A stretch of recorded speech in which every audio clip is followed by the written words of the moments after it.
السلام عليكم ورحمة الله تعالى وبركاته. صاحب قيمة هي قدر انت مدن اسئلة توسك احنا جلس سعودة برت ان جل كميديا اسكو سو نقد وناكسن وحيس بدن ورجين يا اديغو عافماد قبا ان اد markale halkan ku soo laabatay saaxiibayaal waxaan halkan idin kula wadaagi doonaa xog culus oo marka ra'iisul wasaaraha xafiiskiisa aynu ka helnay maxaad xilligan kala socota ra'iisul wasaare Xamse Cabdi Barre in uu si weyn ugu hor yimid in marka la bedelo magaca ciidamada gorgor iyo waliba haramcad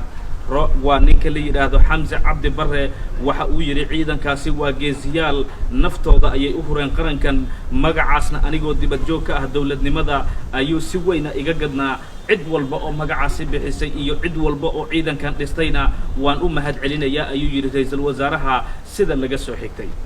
waxa uu yiri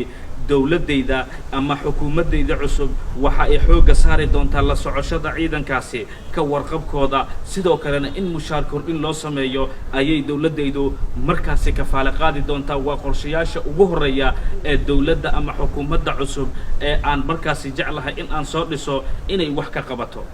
maanta muuqaalkan waxa uu naga mudan yahay in aan like love dhammaanba aan saarno share garayntana waa noo muhiim meeshii ugu sarreysay aan gaarsiino tira like kuma sheegayo tira share garanna kuma sheegayo balse maanta niyadaada qarankan ugu hiili gacantaada oo fudud like taas oo aan lacag ka rabin iyo share garayntaas oo aan lacag markaasi ka gadnayn in aad ugu hiiliso si ciidankeena niyadooda moralkooda oo uu ilaaliyo ra'iisul wasaaraha cusub in ay u noqoto mid aan annaguna sii ilaalino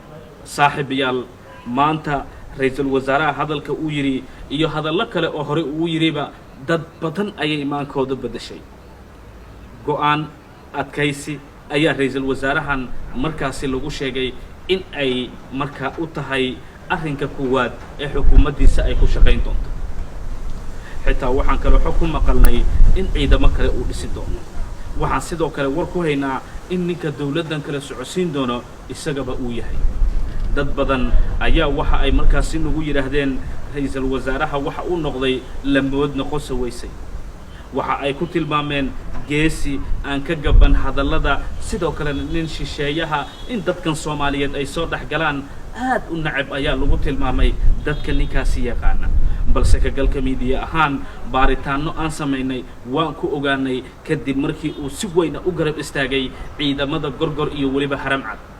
waxa uu yiri geesiyaal naftooda u huray dalkan iyo dadkan marnaba ma jecli in magacaasi la bedelo waa magac ciidamadeena dhiirigelin markaasi u ah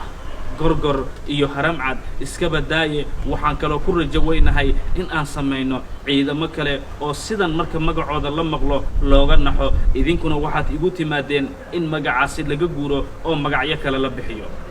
haddii gorgor oo aan ognahay ereygaasi marka la fasiro waxa uu yahay haramcadna marka la fasiro waxa uu yahay haddii aynu bedelno maxaa inoo yaalo runtii aad ayay la yaab ku noqotay dhinacyada ra'iisul wasaaraha ugu tagay in magacaasi la bedelo annaga ka galka media ahaan arrinkaas aad ayaan ugu taageernay ra'iisul wasaaraha waynu ku garab istaagnaynaa wax walba oo qarankan dadka Soomaaliyeed uu iftiiminayo siyaasi walbana oo sidaasi oo kale la yimaada kartida ra'iisul wasaaraha halkan galka media waxay u fadhidaa kaliya waxa dalkan dhisayo ma ahan mid dalkan dumisa